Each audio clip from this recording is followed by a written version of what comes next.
It matters. Facts matter. Accuracy matters. Objectivity matters. Fairness matters. Balance matters. Accountability matters. Equality matters. History matters. News matters. Your view. Your future. Your world. It matters.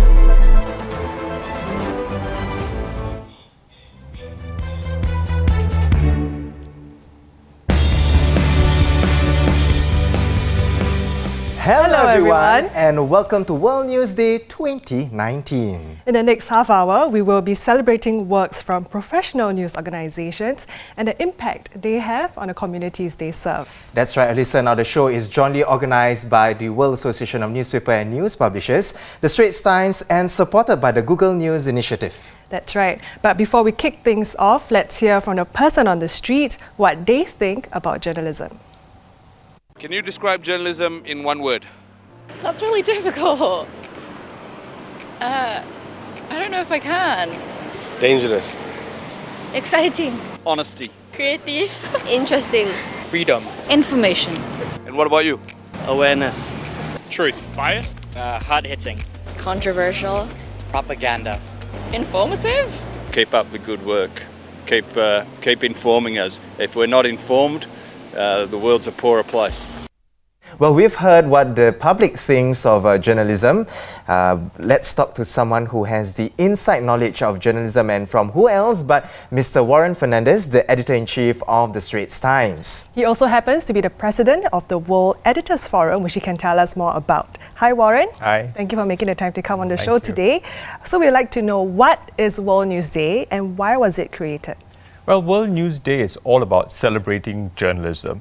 If you go to the World News Day website, you will see fairly inspiring stories of journalists who are helping to shape policy, expose wrongdoings, corruption or sexual abuse, or just lift communities, inspire communities. And that's what we do day in and day out. And we really want to showcase this to the world, to tell people that this is what we do and why we do it. So that's why we started this project, to get newsrooms together to showcase professional journalism. Now, the slogan for World News Day is Real News Matters. That's Can you right. tell us why this slogan was chosen? Well, we were bouncing around various ideas, and finally we felt that, with so much fake news out there, it's just proliferating. People are getting it on their phones and they're wondering if this is true. Sometimes they share it even without knowing whether it's true or not. And we wanted to show that there's a difference between what professional newsrooms do and the information that's just flowing out there. Because before we publish anything, we would go through a very elaborate process of fact-checking and verification and cross-checking. And it's a lot of work that goes into it. It's a costly business. And we feel that it's important that we showcase this work because we need to get societies behind this effort to show that, if you don't have good journalism in your society, you can't have serious debates. Once again, thank you so much, Warren, for coming Thank onto you. the show. To start things off with our celebration today of World News Day 2019. As for this show, we'll be focusing on a handful of these stories, finding out more about the thought processes that went into bringing them to life. And it is perhaps appropriate to start with Hong Kong, a city that has been front and center in news cycles all over the world. On 1st of July, protesters have stormed into the legislature, the Legislative Council of Hong Kong, but the intention was not entirely clear. It also leaves some media a little bit confused, because why choose that day? Why choose this way of expressing what they want, given that the outstanding extradition bill is already being shelved? We want to find a voice of this entire movement, and Brian Leung is the only person who removed his face mask. So we want to find out what's happening. Why do they do this? Is violence even acceptable in that very context? In that interview, he explained himself, his intention, why he had no regrets, because he felt removing his face mask and ask everyone to leave was needed at that moment to try to make sure the movement goes on. That interview, when it was published, helped explain, helped fill the void, in a sense, to why protesters still need to resort to this kind of more radical measures, which has never happened before in Hong Kong. There you have it. For the full video, you can watch it on www.worldnewsday.org. For now, we have the chief news editor from the South China Morning Post, Mr. Yondan Latu, joining us to discuss the effects of the Hong Kong protests and the journalists who risked their lives in the name of news gathering. Welcome, Mr. Latu. So we'd like to know, so for Alvin's story, who decided on that angle and why? In keeping with the workings of a normal newsroom, so we have a bunch of editors, senior editors, middle-ranking editors. We discuss story angles. We discuss story angles with the reporters, and we decide on how it should be done. In this particular case, we wanted to do something which was. This was an illegal invasion of the Legislative Council, and the people who were doing this were breaking the law. We needed to be careful on how we did this story. We wanted to tell our readers, we wanted to tell our viewers what is actually going on, what's motivating these young people, and this was a good case to show that. Now, in terms of the angle and everything, it was important that we don't provide them with a platform to talk about illegal stuff. We wanted to understand them, and that's why I decided on this particular angle. Now, there are many sides and parts to the Hong Kong protests. So how do you ensure that the paper, that you guys are having a fair and balanced approach when covering the Hong Kong protests? Okay, that's a good question. If you look at the Western media coverage of the Hong Kong protests so far, you will see a distinct bias and a distinct common narrative. It goes along the lines that these are freedom fighters. They're being repressed by China in Hong Kong. And this is a natural progression that they're lashing out. And they're often hailed as heroes. If you look at our newspaper, the South China Morning Post has been covering this extensively. Our coverage is more comprehensive, more nuanced, more balanced than any other news outlet right now. And you'll understand that it is not that simple. It's not just a matter of freedom fighters fighting repression. There's a lot of elements involved over here. And plus, we don't gloss over the violence. We bring you every aspect of it. And that is the trick here, where we need to explain this story in such a way that we bring out the legit grievances of these protesters, but at the same time, we don't gloss over the excesses and the carnage that they're causing. Thank you, Yondan, for joining us. Now, Yondan is the chief news editor from the South China Morning Post. Now, he was just sharing with us about his team covering the Hong Kong protests that have been ongoing for weeks and even months now. We should definitely not underestimate the power of journalism. Since we're on this topic, Alyssa, the Philippine Daily Inquiry uncovered the PhilHealth Fund scandal based on some sources that was sent to them with supporting documents. When a source first came to me with documents about corruption in PhilHealth, this is the state insurance agency, I knew this was a story we needed to pursue. The information was shocking because there were claims for ghost dialysis treatments or treatments for patients who have long been dead. And so we made an investigative report. We decided to make a series, and we were able to come up with 24 stories in all in the span of a month. In July of 2019, in his State of the Nation address, the President singled out the PhilHealth scam as an example of systemic corruption that he wanted to weed out. The recent uncovering of the massive fraud perpetrated against the public health insurance system proves that corruption is pervasive. I am grossly disappointed. The whistleblowers were very reluctant to speak to me. I had to give them a lot of reassurance that they will be safe, that their story will be told accurately, and that they were doing the right thing. Because they were afraid against going up against very powerful people.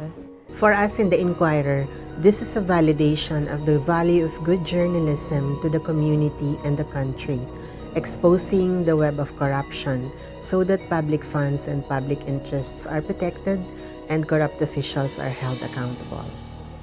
Now, for the full video, of course, you can watch it on worldnewsday.org. And now we have an interview with the PH Daily Inquirer executive editor himself, Mr. Joseph Volt Contreras. Volt, Hi. Hi there. Yes. Hi, nice to see you. Thanks for making the time. Yeah. So we want to ask you, what was your first thought when you realized you had such a big scoop on your hands? This is the kind of series that we haven't had for a long while. Again, it became possible after two whistleblowers approached the Inquirer, and it says a lot about who we are, what do we stand for in the Philippine media today. For the past 33 years, the Inquirer has built a reputation as shall I say, a go-to guy for people with grievances. And it's a nice. My main takeaway here is that we are still top of mind for whistleblowers. And Volt, tell us more about the challenges that your team faced when covering this story. Being able to get the other side of the PhilHealth, especially PhilHealth executives, because of course secrets are being spilled out, and especially on the part of the clinic being accused of fraud, there was no immediate response. We were at one point being the threat of being libel suits crossed my mind. Thank you so much, Volt, for spending some time with us to share with us more about the PhilHealth fund scandal. Once again, thank you, Volt. Well, the PH Daily Inquiry's story was and is impactful. There are also strong examples from the participating newsrooms for World News Day. We are now joined by Kulan Juga, Editor-in-Chief from UB Live and Gerek Magazine Mongolia. And Ashwini Srivastava, Assistant Editor from Press Trust India. As they both are currently with the Asia Journalist Fellowship, we'd like to hear their thoughts on the power of journalism. Welcome, Kulan and Ashwini. Hi both. Thank you. Thanks for coming. So we'd like to ask the both of you, what is your definition of the phrase power of journalism? You start? The power of journalism to do good for society is immense. It is a powerful tool for any civilian to bring about what's wrong in the society for the betterment of the people. It brings about a story of corruption. It brings about issues with the civic authority so that larger people who are the receiving side, they can get their voice heard. I mean, true journalism, the power of journalism is to give voice to the voiceless, just to act as a spokesman of the deprived people so that their aspiration and problem can be brought to the notice of government that be. So journalism has huge power to be a voice of many people and to do something good for the society and ultimately for the country. Kulan, what about yourself? What is the power of journalism? I agree with Ashwini, and I would say maybe like power of journalism is, I would say it's a bridge between the people need to be heard as well, and also like journalists are reporting all those problems that needs to be solved, so the decision makers or those people, so it's the bridge between those people. So I would say power of journalism is there. Certainly, I can feel the passion from both of you radiating from where you are. So once again, thank you, Kulan and Ashwini, for joining us here, to celebrate our World News Day. Really, it's so nice to see our counterparts from all over the world, sharing their experiences with us. And to hear how it's like in another part of the world. Exactly. And you see, Alyssa, the next story is one that most Singaporeans would be familiar with.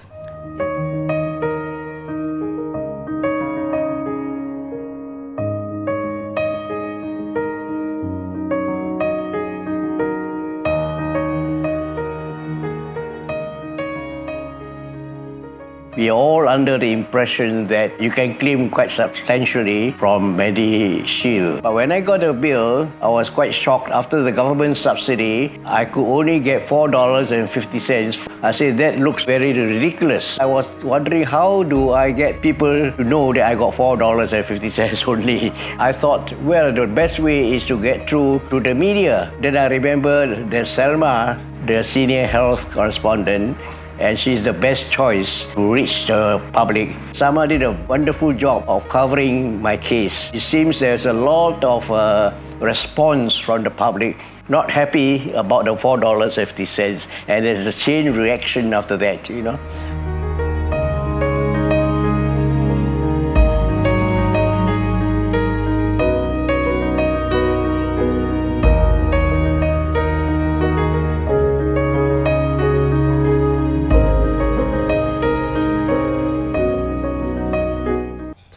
For the full video, you can visit our website at worldnewsday.org. And here we have with us none other than Salma, the journalist responsible for restoring that man's smile. So Salma, tell us, how did this story begin? Well, it all started when I received this letter from Mr. Xiao. It gives in great detail his bill and the subsidy he received, as well as the insurance coverage, right? And he could not understand why he only received $4.50. And he asked me, is there something wrong? So I looked at it and I thought, yes, it didn't sound reasonable. How can you get such a small amount from your insurance, which is supposed to cover big bills? And of course, Salma, clearly you were liaising with a lot of different agencies, a lot of to and fro, a lot of legwork. Were there at any point in time where you felt that, it was too much for you to handle? What were some of the challenges, that you faced while pursuing this story? Okay, it wasn't so much too much to handle. Yeah. But, there was this stonewalling because everybody said there's nothing wrong. And if there's nothing wrong, what are you pursuing the matter for? Right? But to me, I've been covering healthcare for 20 years now, and it did not sound like there was nothing wrong. Yeah. So then I asked them, could you walk me through the process? Show me how you arrived at these. Yeah. And they were very cooperative. And the Health Ministry actually went to the eye center and checked all their bills. And that was how they found out that the eye center was charging too much. So once again, thank you so much, Salma, for sharing with us your story. Thank you. Thank you, Salma. So Jan, so far we've been talking about the power of journalism. And we spoke to journalists who not only risk personal safety on the front lines or handled enormous responsibility for their stories, but you know what? We shouldn't forget another responsibility that we journalists have to handle: meeting deadlines.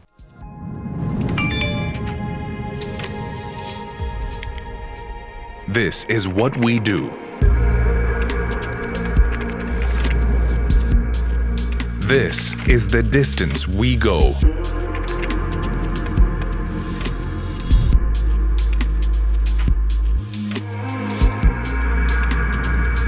Those were your news headlines from the Straits Times.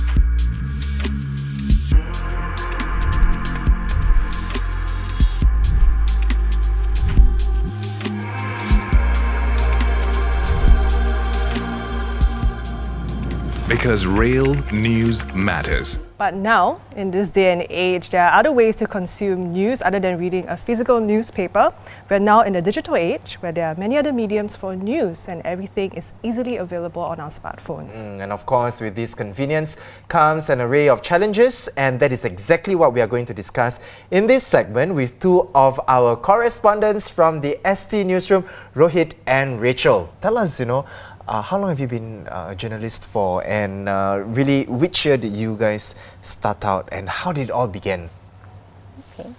When I went straight after college, I am actually from Calcutta in India, but I was in Bombay. I finished college, went straight into journalism. I knew nothing. I was not very good at it. It was an incredibly different era, obviously, to the one that we work in now, because I was working on a lumbering typewriter, and nowadays people are always talking about when they go out and their laptops and the batteries dying. I mean, for us it's your ribbon getting ruined, and so when you go on assignment, always take an extra ribbon.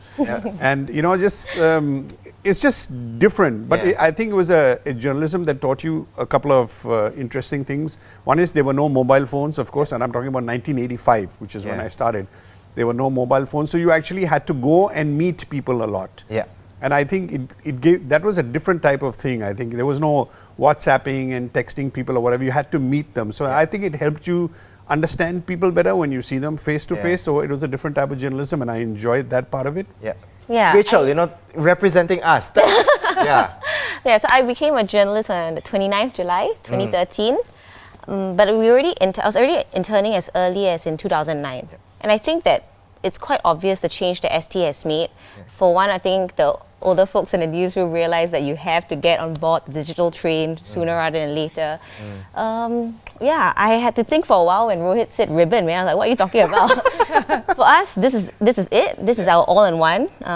It's my recorder. If I forget to bring my Sony out, I type faster on this rather instead of writing it out on shorthand. I know. Probably Rohit is judging me as I say this. I'm judging you. Yes. It's also my camera, and all the cameras are so good nowadays.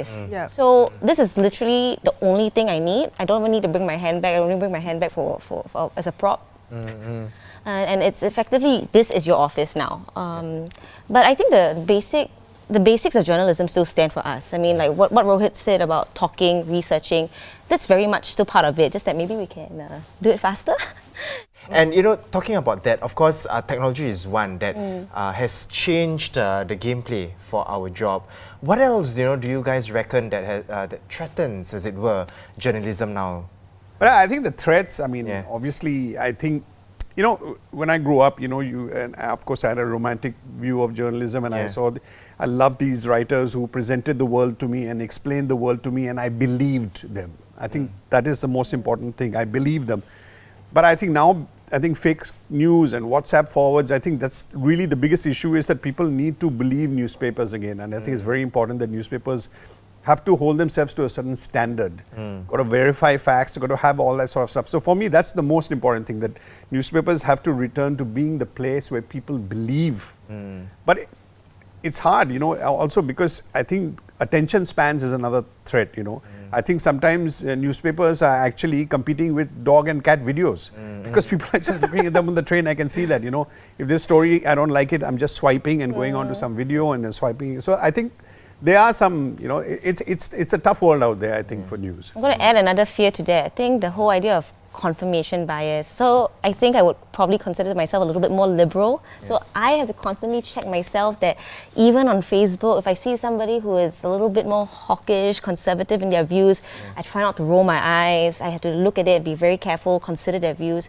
I think there are many people who they may not read the papers as often as we do because this is our job. And as a result, you actually end up surrounding yourself in an echo chamber. And then you just keep reinforcing. You know, if platforms like social media, is very easy for it to just feed and give you the same thing over and over again. Because of the algorithm as exactly. well, right? So then, you know, as somebody navigating the world, if you don't have trusted sources, and I don't just mean even, I would say the Straits Times is one good avenue, but I do think you need to find other trusted sources as well to reinforce and boost that. Otherwise, if you're going to rely on some random stranger's views, then, you know, how do you know the information is correct? So that's scary. Thank you, Rachel and Rohit, again for coming on to the show. On to our next segment. Now, forced into slavery at the age of 16, Pachamal is no stranger to physical and verbal abuse. நாங்கள் வேலை செய்கிற இடத்துல வந்து சாப்பாடுலாம் குழம்புலாம் வச்சதே இல்லை sir. ஆமாம் சார், அரிசி மட்டும் போட்டு கஞ்சி காசு. காலையிலே வெடிகாலமாக 4 மணிக்கெலாம் வந்து ஓனர் எல்லாரையும் கல் அடிக்கிறதுக்கு கூப்பிடுவாரு.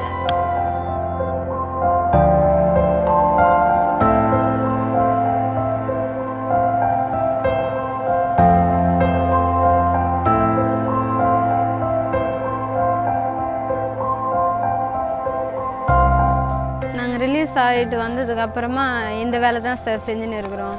களை பறிக்கிறது, அதோட எங்கே கூலி வேலை கிடைக்குதோ களை வெட்டுறதுக்கு, இந்தமாரி வேலைலாம் செஞ்சுன்னு இருக்கோம் சார். நாங்களும் அவங்க எந்த வேலைக்கு கூப்பிட்டாலும் நாங்களாம் போய் செய்வோம். எங்களை எந்த வேலைக்கும் கூப்பிடாமலே இருந்தது கிடையாது சார். 300 ரூபாய் கிடைக்கும், 350 ரூபாய் கிடைக்கும் சார். நாங்கள் வந்து 100 பேருக்கு மேலே மீட் எடுத்துருக்கோம் சார். 100 பேருக்கு மேலே மீட் எடுத்து அவங்கவுங்க ஊரில் விட்டுருக்கோம். அவங்க எவ்வளோ துன்பத்தை அனுபவிச்சிருப்பாங்க. ஒரு நல்லதை கெட்டதுக்கு எதுக்குமே போயிருக்க மாட்டாங்க. நிம்மதியான சாப்பாடு இருந்திருக்காது. இதெல்லாம் எங்களுக்கு தெரியும். ஏன்னா நாங்களும் அந்தமாரி கொத்தடிமையாக கஷ்டப்பட்டோம்னால, அதனால எங்களுக்கு தெரியும்.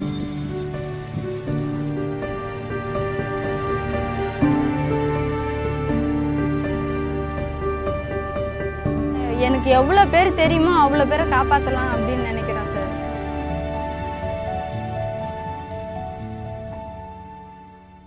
Wow. Certainly that was an inspiring story, and we have Ritu Kapoor here with us for an interview. Hi Ritu. Hi Ritu. Hi. Hi. Well, certainly what a story that was. Could you tell us more about the Queen's Meet the Change campaign? So the Queen's Meet the Change campaign was born ahead of our general elections in 2019. It's been an issue that's been bothered me always, that when it comes to coverage for elections, the cameras tend to not get the voices of the women.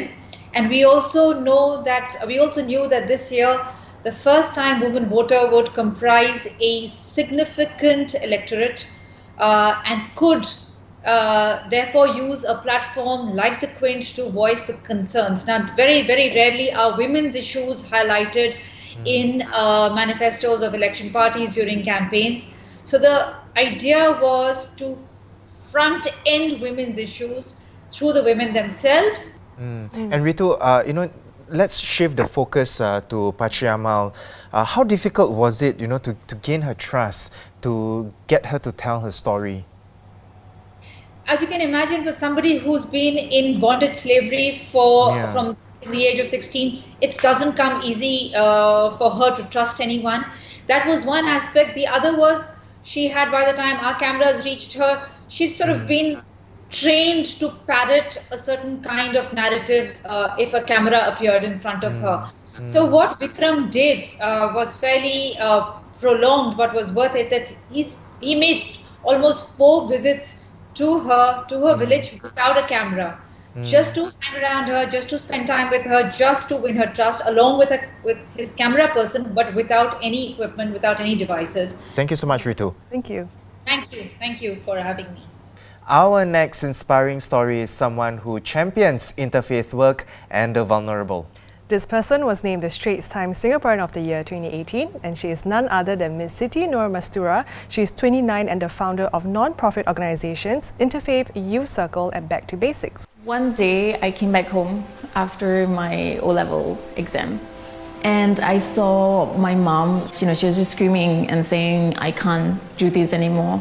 After the divorce, everything just spiraled downwards to the point where, we were homeless, we had to move house to house, and at the end we actually went into interim housing. That was when I think I saw a lot of people staying in the rental housing, and the conditions were not, they're not a place where you will want to raise your family or your children. Back to Basics, essentially what we do is we basically give underprivileged families free groceries every month. And the idea is that on top of whatever they're going through, we didn't want families to go to sleep hungry at night. In January 2019, we would actually have 50 families in our database that we are working, not just giving them groceries, but we are also looking into 3 areas. So education, employment, and empowerment. There were a number of families that actually successfully dropped out of our system. So they're no longer dependent on our groceries. It's not just inspiring, but it's also empowering for these families to know that, they can get out and they can then become sources of good themselves and, contribute back to the community. I faced what I faced, and I didn't want anyone else to go through that experience. And if I could do something about that, then why not? And of course, we have Mastura with us here. Thank you, Mastura, for coming to the show. Thank you for having me. Pleasure. Mastura, can you tell us more about your inspiring story? So both the organizations actually stemmed from a personal experience. So with Back to Basics, it was what I experienced when I was 17 years old, and after my parents had a divorce. We experienced homelessness, and the main part of that entire experience being food insecurity. So that's when I actually experienced nights, like me, my sisters, my mum, where we would go with eating very little food or even not eating at all. And the area that I lived in, there were so many kids as well. And just I think seeing that at least I had the maturity to sort of deal with my situation, but these kids, they didn't have that. And that was when I decided, okay, if I ever get out of this situation, this is something I really want to tackle. And with Interfaith Youth Circle, it was also the idea of how it was in 2014 when ISIS was, at the peak of like every news, and I guess the spotlight being on Islam and how things were just taken out of context a lot of the times. And then knowing that this was also happening to people of other religions, like how Muslims view Jews, for example, or even Christianity and all the other religions. And then having my ex-schoolmate Dania experiencing the same thing as well, and so we decided to start Interfaith. And Mastura, congratulations! You were our Straits Times Singaporean of the Year. Thank you. And tell us, how do you think winning this award has helped to inspire others? Well, I think that's kind of the power of, because really what was told to everyone else, apart from just me winning the award, was actually the story behind winning the award. And I think that was, every time you tell someone's stories, especially the deepest, darkest stories, that's the most powerful thing, because there are a lot of people who experience it and they think they're alone in what they go through. So when I was going through what I went through with my family, I thought I was the only one, because none of my schoolmates were going through that. But now, you know, having my story out there, there's a lot of people, especially when I give talks in school and I talk about my story, like the divorce. So many girls come up to me, so many boys tell me how they have attempted suicide before, or, you know, what they're going through with their family and how hard it is. But, you know, hearing my story, hearing how I navigated through those challenges, that becomes motivation for them, you know. Thank you, Mastura, for spending some time with us here at the studio, and certainly congratulations once again for winning the Straits Times Singaporean of the Year, and of course your marriage as well. Thank you. Yeah. Now, before we bid you goodbye, we'd like to thank all the participating newsrooms involved in this year's World News Day and the journalists who came on the show to share their experiences. Their experiences are truly inspiring, and may this gumption continue so that stories can continue to be uncovered, because really, real news matters. Do remember to log on to worldnewsday.org for a host of content from all participating newsrooms. Once again, I'm Haryanto. And I'm Melissa. On behalf of all the participating newsrooms and us, Happy World News Day.